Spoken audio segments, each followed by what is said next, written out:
September 1941. The North Atlantic is an open graveyard. Columns of black smoke rise where convoys used to be. German U-boats strike with mathematical precision, cutting Britain's supply lifeline one freighter at a time. Every crossing becomes a gamble. Steel hulls against invisible torpedoes. Convoy SC-42 had set sail from Nova Scotia with 65 merchant ships bound for Liverpool. Only 37 made it. The rest lie scattered across the ocean floor. And the man responsible for the carnage, Admiral Karl Dönitz, knows he's close to breaking Britain completely.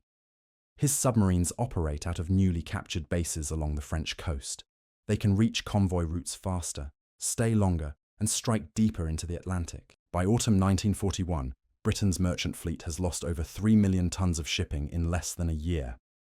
Food is rationed to ounces, oil reserves are running dry, and every week another convoy is mauled before reaching port.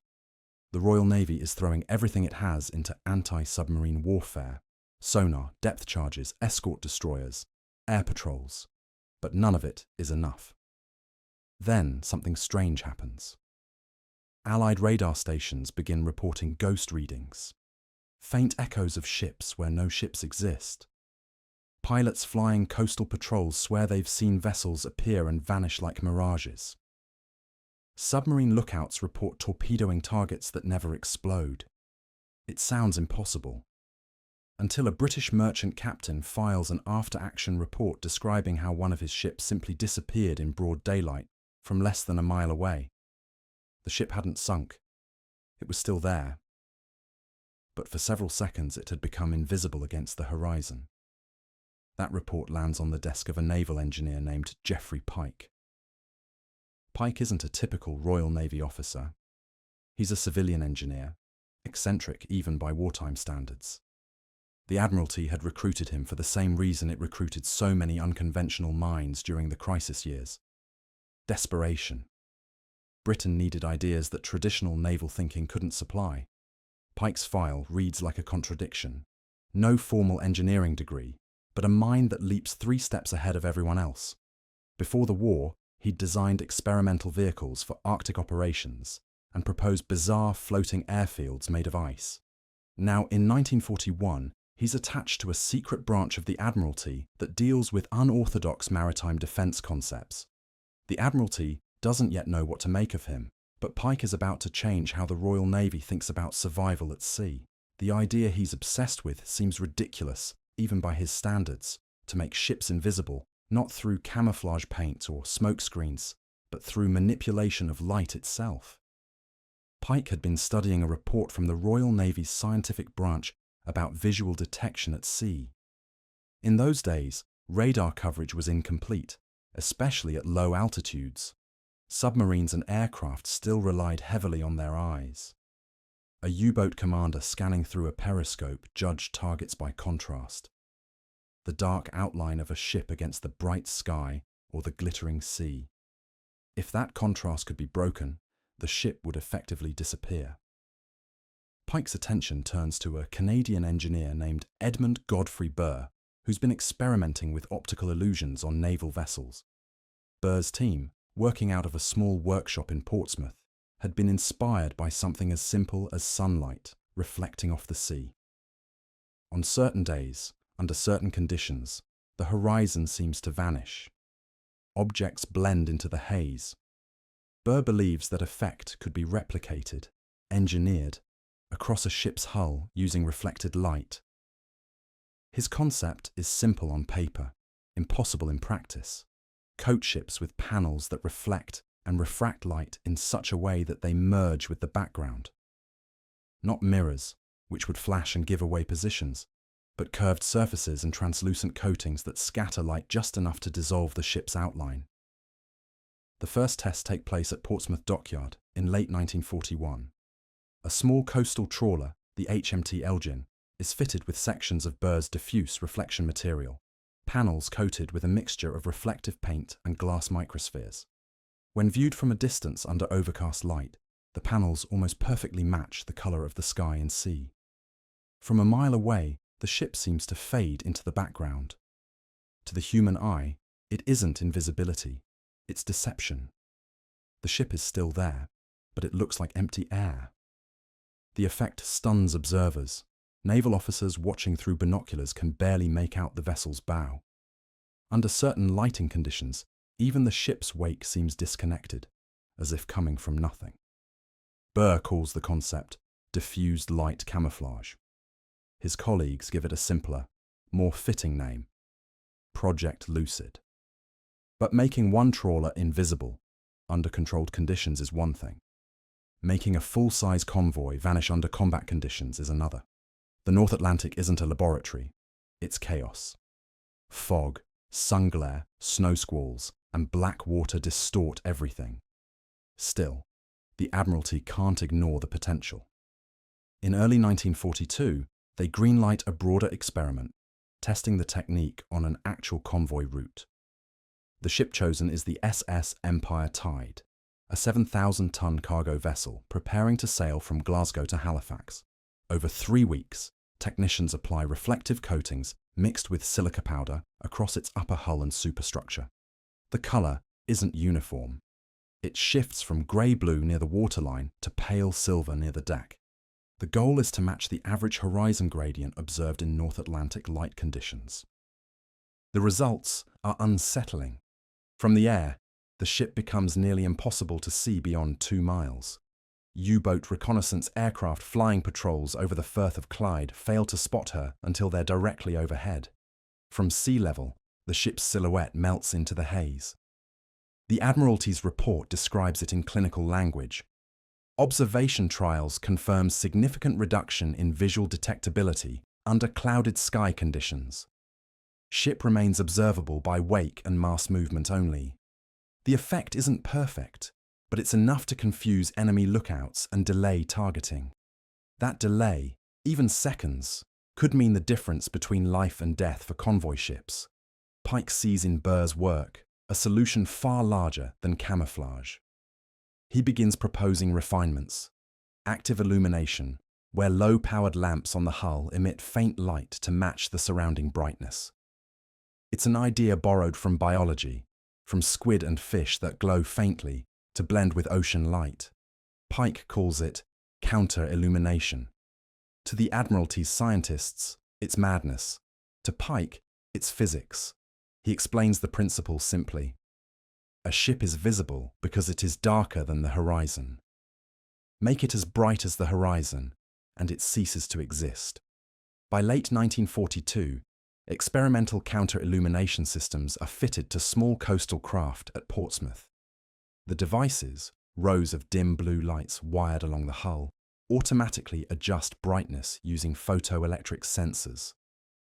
When switched on at night, they erase the ship's outline almost completely. Observers watching from a distance see only the faint line of wake, and even that vanishes when viewed head-on. The project is classified under the codename Diffused Lighting System, and though limited to small vessels due to power requirements, it proves the concept. Invisibility through light balance, not concealment. But Pike's larger vision remains beyond reach. The power demands for large convoys, the maintenance of complex electrical systems under saltwater exposure, and the variability of Atlantic weather make full implementation impossible during wartime. Still, the partial adoption of his ideas changes everything. By 1943, convoy commanders begin applying simplified versions of diffused light camouflage, pale grey hulls, gradient tones, and reflective coatings that shift with ambient light. It's not true invisibility, but it dramatically reduces visibility range. U-boat lookouts, scanning through periscopes at dawn or dusk, report ships appearing later and vanishing faster into the haze. The British Merchant Navy calls it ghost paint. The Germans call it Die Nebelflotte, the fog fleet. Even Admiral Dönitz acknowledges it in post-war reports. He writes, "The enemy learned to use the sea's own light against us." The horizon no longer revealed him. What began as one engineer's ridiculous idea to make ships vanish by controlling light evolved into one of the quietest revolutions in naval warfare. And Pike, eccentric and unranked, becomes the invisible man behind invisible ships. But this is only the beginning of the story, because in the months that follow, as Pike pushes his ideas further, beyond camouflage, beyond reflection, he proposes something so unthinkable that even the Admiralty's most daring scientists hesitate to take him seriously. He wants to build an entire ship, not coat it, not disguise it, but construct it out of a material that light itself could not betray. And when the project begins, it will test the limits of science, sanity, and war. November 1942. A frozen lake in Alberta, Canada. The surface is thick with ice, nearly 2 feet deep. Underneath, engineers have built a wooden platform that hums with generators. A small group of British officers, scientists, and local workers stand in the cold, staring at something that looks nothing like a ship. A block, roughly 30 feet long and 10 wide, floating just beneath the ice. It's not steel, it's not wood. It's ice, but not normal ice. It's mixed with sawdust. The project is run under the same department that handled diffused light camouflage. The name written across the crate of notes and blueprints is simple: Project Habakkuk. And the man directing the experiment is the same eccentric mind who proposed making ships disappear, Geoffrey Pike. What Pike is attempting sounds insane, even by wartime standards. His idea is to build an unsinkable aircraft carrier, a floating fortress made entirely out of reinforced ice. To his mind, it's the ultimate evolution of the same principle that saved merchant ships across the Atlantic, turning the environment itself into a shield. Ice doesn't burn, can be repaired easily, and in freezing climates, it can regenerate. But most importantly, it reflects light like the sea. It's nature's own camouflage. When Pike presents the concept to British Naval Command in late 1942, he's nearly laughed out of the room. The First Sea Lord calls it an idea for lunatics. But Britain's position is desperate. The German U-boat threat remains severe. Convoy losses have slowed but not stopped. The Royal Navy can't escort every route. The United States has entered the war, but long-range air cover over the North Atlantic remains patchy. There's a deadly air gap, a region beyond the reach of Allied bombers where submarines hunt freely. Pike's ice ship could, in theory, solve that. He argues that a massive ice carrier stationed in the mid-Atlantic could serve as a floating airbase, durable, cheap, and immune to torpedoes. The concept is as absurd as it is brilliant, and within weeks, Pike's superiors quietly forward the idea to one man who might actually listen: Lord Mountbatten, Chief of Combined Operations. Mountbatten doesn't dismiss it. He reads Pike's proposal, dense pages of calculations, sketches, and physical notes, and sees potential. He authorises a classified feasibility study under the joint supervision of British and Canadian engineers. To make the idea more palatable to the Americans, the project is given biblical weight, named after the prophet Habakkuk, who wrote, "Be astonished, wonder. For I am doing something in your days you would not believe, even if you were told." Within months, Canadian engineers under Professor Herman Mark and Geoffrey Pike begin testing. What they discover shocks even them. When mixed with wood pulp, ice becomes incredibly strong. A 14-inch bullet fired at close range barely chips it. A block of this mixture, called pikecrete in Pike's honour, takes hours to melt, even under direct heat. It floats, it's tough, and it's easy to repair with a bucket of water and a saw. The tests at Lake Patricia in Alberta prove the material's potential. When engineers attempt to cut a small prototype with a saw, it resists like stone. One officer fires his revolver at it. The bullet ricochets. The team realizes they might actually be holding the future of naval warfare. But the logistics are staggering.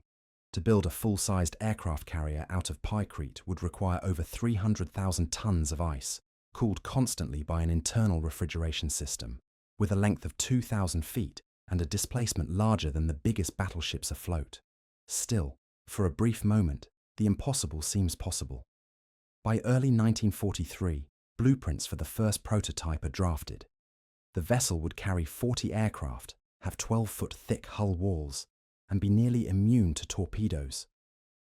It would serve as a mid-ocean base, refueling, repairing, and launching bombers to close the Atlantic gap. Mountbatten sells the idea to Churchill personally. The Prime Minister, ever fascinated by unconventional weapons, writes to his staff, "I am entirely in favour of proceeding with this project. The advantages would be great." The Americans are sceptical, but intrigued. Naval engineers at the US Bureau of Ships study the concept under top secrecy, sending liaison officers to Canada to oversee progress. The codename Habakkuk spreads quietly through Allied command. In Washington, it's whispered as the iceberg carrier. But as construction planning ramps up, reality begins to erode Pike's dream. The costs spiral. Refrigeration, towing, power generation, and crew accommodation would consume more steel and machinery than building several real carriers. And as Allied air power expands with long-range liberators now patrolling the Atlantic, the strategic need begins to fade.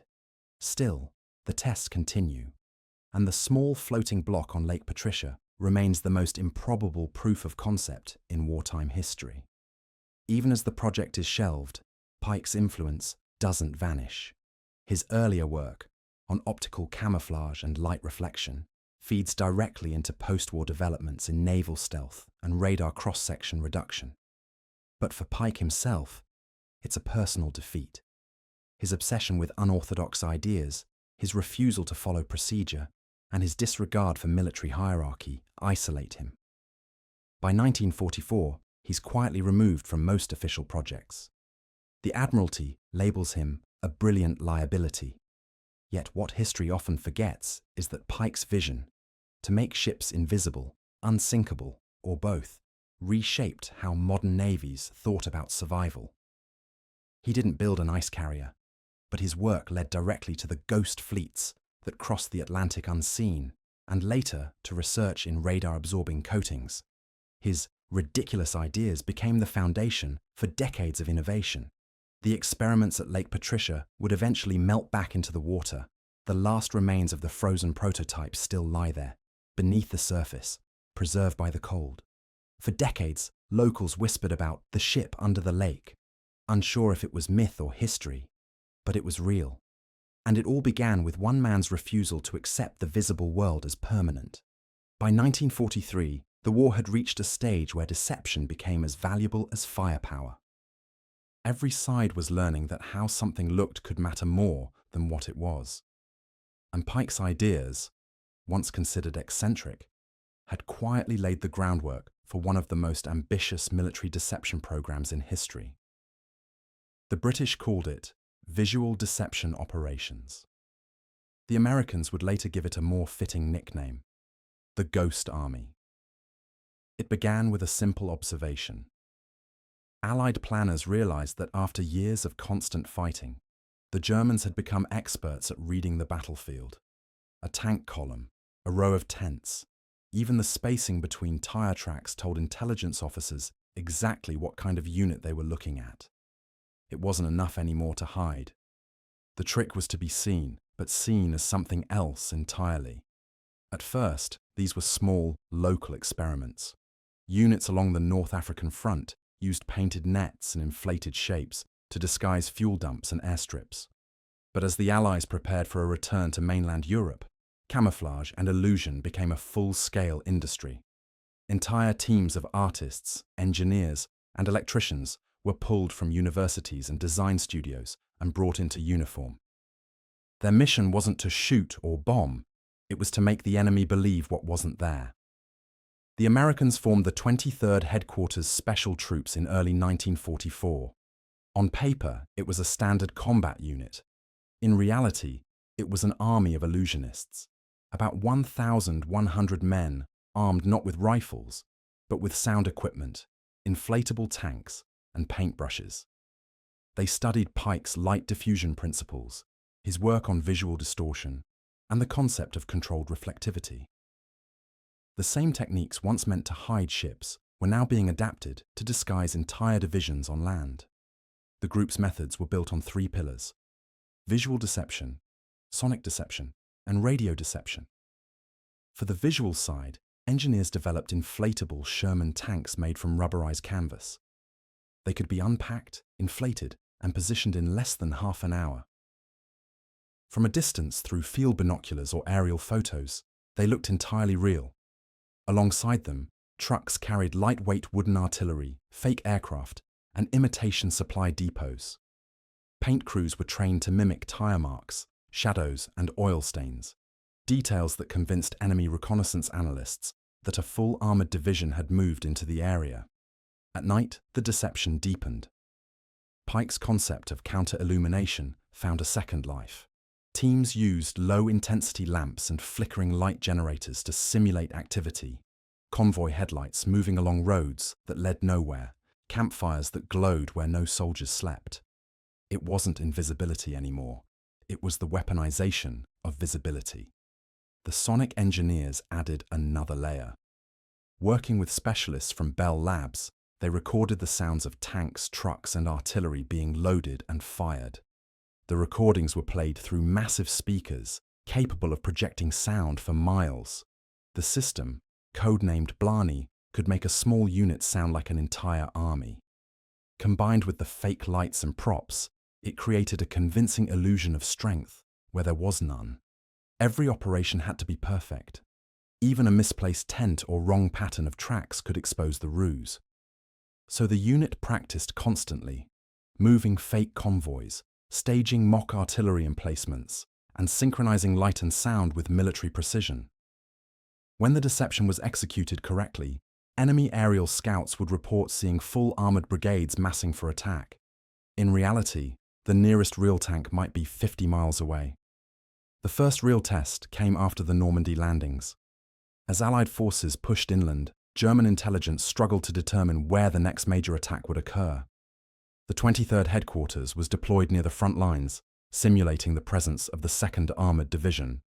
Within hours, reconnaissance planes photographed hundreds of tanks parked in fields and roads. German command diverted artillery fire and reinforcements to counter an attack that never came. The actual armored division moved elsewhere unopposed. Reports from the field described the effect as complete disorientation of enemy observation. Pike's old principle, the manipulation of perception through light and environment, was now being used on an industrial scale. The goal wasn't to hide soldiers, but to rewrite what the enemy believed was happening.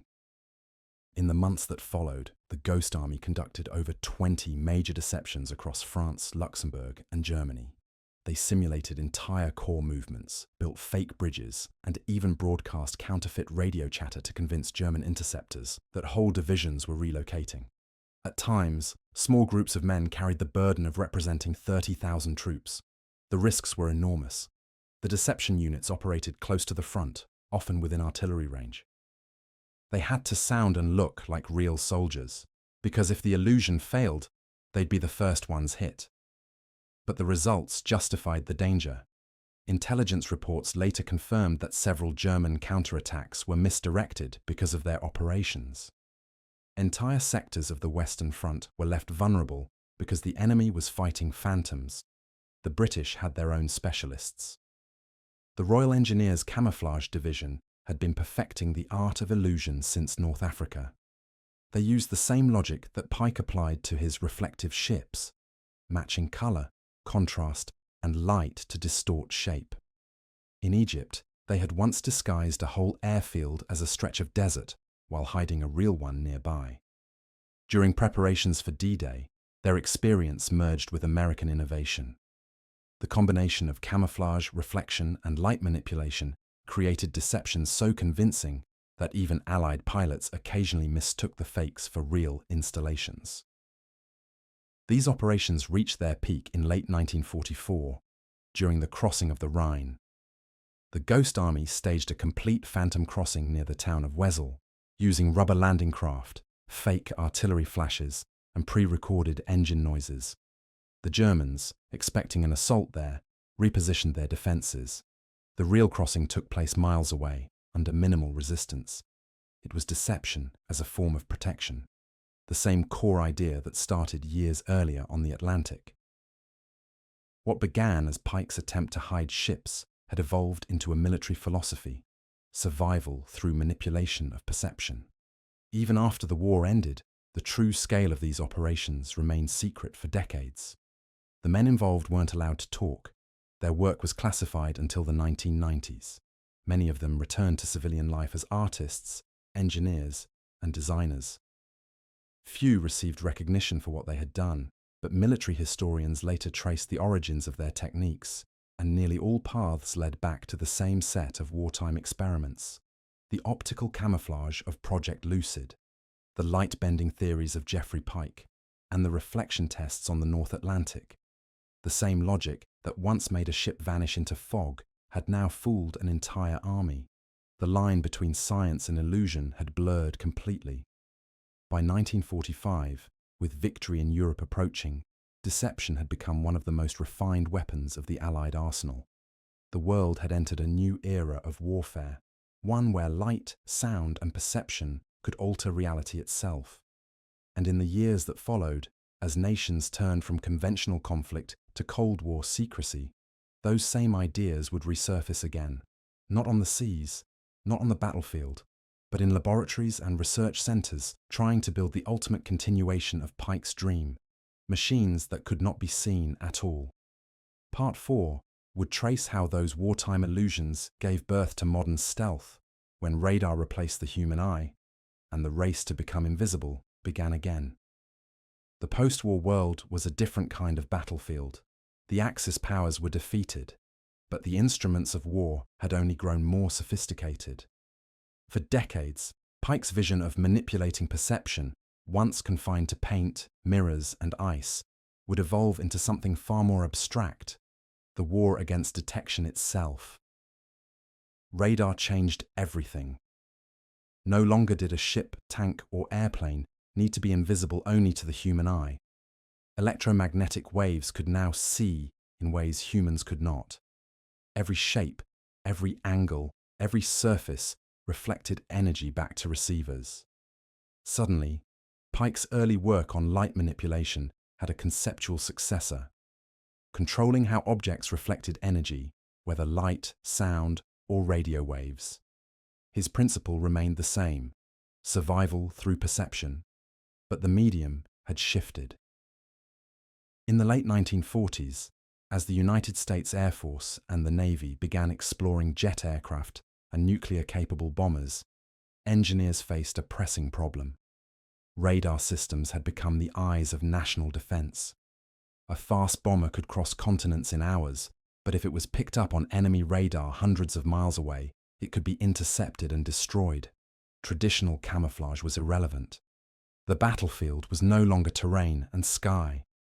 It was the invisible waves that crisscrossed the airspace. The earliest experiments drew inspiration from Pike's wartime techniques. Engineers began by applying his concepts of light diffusion to radio waves. Instead of reflecting sunlight in a way that merged with the horizon, they sought surfaces that scattered radar waves or absorbed them completely. The term stealth had not yet been coined, but the mathematics behind radar cross-section reduction was effectively the same as the calculations Pike had used to erase a ship's outline at sea. Early prototypes were crude. Metal plates were bent at oblique angles to deflect radar beams, while new composites, lightweight resins mixed with metal powders, absorbed energy instead of bouncing it back. Aircraft designers paid particular attention to edges and curves. Sharp corners, once considered structurally optimal, became liabilities. Every surface, every rivet, every seam mattered. Engineers were learning to think not just in terms of strength or aerodynamics, but in terms of what an invisible observer would see through the ether. By the late 1950s, the US Air Force was experimenting with the F-117 Nighthawk's distant ancestor, subsonic drones and test aircraft shaped like faceted diamonds. Engineers called it the hopeless diamond internally, a name that hinted at both ambition and risk. They borrowed from Pike's old notebooks indirectly, studying light, shadow, and perception, and applying the same logic to radar waves, distort the reflection, manipulate the background, make the aircraft blend into its environment, or better yet, vanish entirely. The Cold War accelerated the race. Both NATO and the Warsaw Pact invested heavily in detecting or concealing. But the stealth pioneers faced a fundamental paradox. Materials that absorbed radar often weighed more or became fragile at high speeds.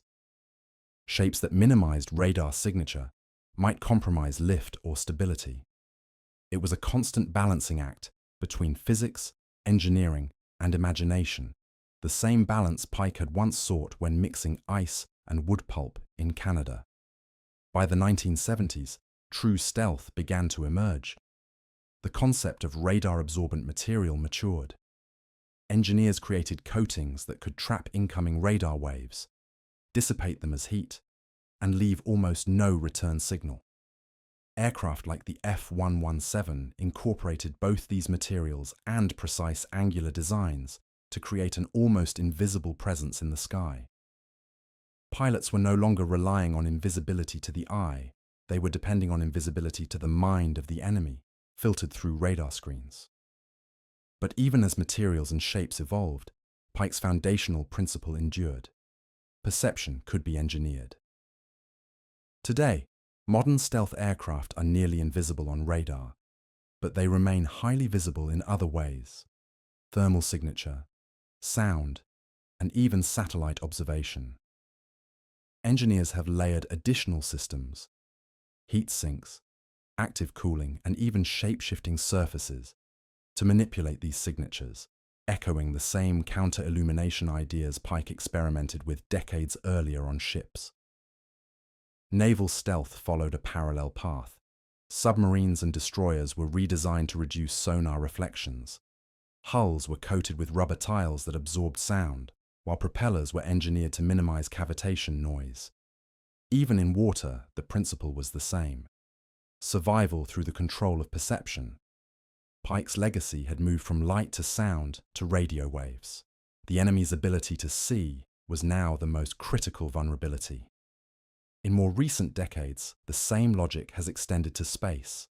Satellites, drones, and hypersonic weapons face detection systems that can span thousands of miles. Engineers today still wrestle with the same problem Pike did: how to exist while remaining undetectable, how to bend perception so completely that an adversary cannot react in time. While materials have changed, computational power has grown, and detection is now a complex network of sensors, the philosophy is identical. Concealment is never enough. Reality itself must be engineered. And yet, Pike's work remains largely invisible in the historical record. His experiments on reflective paint, diffused light, and floating ice carriers were dismissed by many contemporaries as absurd. He died in relative obscurity, his genius overshadowed by conventional military leaders and high-profile inventors. But without him, the threads that would lead to radar-absorbing aircraft, stealth ships, and modern electronic countermeasures might have taken decades longer to emerge. Modern stealth aircraft, submarines, and advanced camouflage systems are the heirs to one man's insistence on challenging the visible world. From the foggy Atlantic convoys to inflatable tanks on the Western Front, Pike's vision has been amplified, refined, and codified. The tools have changed: radar, sonar, satellites, but the principle is eternal. Survival lies not just in strength, but in the manipulation of what others perceive. In this sense, Pike achieved what he sought, but could never see completed: a war in which the battlefield itself is a matter of perception and invisibility. Once a dream of fog, ice, and light, has become a central strategy of modern conflict. As the 21st century unfolded, Pike's influence stretched into realms he could never have imagined. Today, invisibility is no longer limited to ships and aircraft. It has extended into digital domains, electronic networks, and even the virtual battle space. Modern militaries now engage in what is essentially perception warfare. where the line between reality and illusion is deliberately blurred, and the principles of camouflage, light manipulation, and deception are embedded into software, sensors, and AI-driven systems. Consider modern drones. Small, high-speed UAVs equipped with adaptive coatings can change their reflectivity depending on background light, effectively rendering themselves near invisible to both human observers and optical sensors. Thermal imaging, once a reliable way to detect heat signatures, can now be countered by sophisticated cooling systems or projected infrared patterns that scatter detection, a digital echo of Pike's counter-illumination. Swarms of these drones can operate in coordinated formations, creating decoys and false patterns that mimic larger forces, much like inflatable tanks did in Normandy, but with speed and scale that Pike could only have dreamed of. Even cyber warfare owes a debt to his vision. Modern attacks frequently rely on masking intent, creating false digital footprints, or manipulating data streams to appear harmless or routine. A server farm can be engineered to look like civilian infrastructure to outside observers, while in reality it is a hub of military operations. Network camouflage and digital stealth operate under the same principle Pike pioneered. Perception can be controlled, and the enemy's eyes, whether human or machine, can be deceived. Satellites and orbital reconnaissance have added another dimension. Military planners now contend with persistent global surveillance. Objects in space, from spy satellites to ballistic missiles, must be designed not only for function, but also to minimize detectability, radar-absorbent coatings, angular design, reflective shields, and even orbital timing, all factors that reduce visibility or delay detection, are applied on a scale unimaginable during Pike's time. The principle remains the same. The battlefield has grown from the foggy North Atlantic and European plains to the exosphere above Earth. Artificial intelligence has taken these concepts even further. AI-driven systems can manipulate perception in real time, controlling electronic signatures, predicting enemy detection patterns, and adjusting camouflage dynamically. Military vehicles can now blend not only with physical environments, but also with electromagnetic spectra, radar returns, and even satellite imagery. A modern stealth fighter, for example, is a convergence of Pike's original ideas and decades of exponential technological growth. Every surface, every panel, every sensor contributes to a sophisticated illusion that may make the aircraft effectively invisible to the enemy for critical moments. But the applications are not limited to offense. Defensive strategies have evolved as well. Cities and infrastructure can be disguised from reconnaissance. Vital installations hidden beneath artificial terrain or within adaptive electromagnetic environments. Naval vessels are increasingly designed with hulls that manipulate acoustic waves, echoing Pike's early experiments with diffused light at sea, allowing ships to move with stealth through both physical and virtual detection networks. Submarines now operate in complex acoustic shadows, where sonar reflections are minimized through active sound cancellation, a direct philosophical descendant of Pike's obsession with manipulating how perception functions. Even beyond the military, Pike's legacy has influenced fields as diverse as architecture, automotive design, and material science. Buildings use reflective glass and adaptive shading to alter visibility and thermal signatures. Cars incorporate materials that minimize radar and LiDAR detection for testing autonomous driving in urban environments. Research into metamaterials, engineered structures that can bend light and sound, directly echoes the basic principles Pike explored with mirrors, glass microspheres, and ice-based composites. What Pike initiated was not just a series of experiments in camouflage or deception. It was a conceptual shift in understanding reality as a manipulable domain. His core insight that survival and advantage come not only from brute strength, but from shaping how one is perceived, has matured into a universal principle across both kinetic and informational warfare. Modern strategy increasingly depends on controlling the invisible currents that define what an adversary can know and act upon. And yet, there remains a poetic symmetry to his work. The Atlantic convoys, the inflatable tanks, the floating ice carriers, they were all attempts to merge human ingenuity with natural phenomena, to leverage light, fog, and perception itself as a force multiplier. Today's high-tech stealth aircraft, acoustic masked submarines, AI-driven deception systems, and orbital stealth operations are no longer limited by the physical world. Yet, at their heart, they are solving the same fundamental problem: how to exist, move, and operate without being seen until it is too late for the enemy to react. Geoffrey Pike never witnessed these advances. He never saw a stealth fighter vanish into radar readings or a drone evade infrared detection in a desert dusk. He never watched an entire digital network mislead adversaries without firing a single shot. But the thread connecting his wartime experiments to today is undeniable.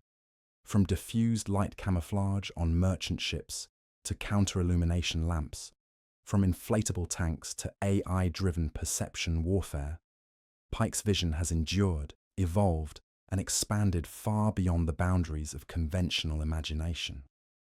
In the end, the story is not about invisibility as an absolute state.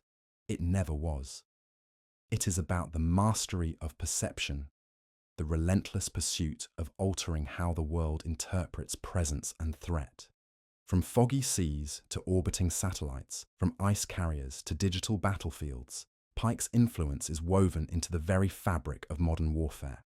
And as technology continues to advance, the line between visible and invisible, real and perceived, will continue to blur. Just as he imagined all those decades ago, standing beside a small reflective trawler in a fog-laden harbour, daring to challenge the visible world itself.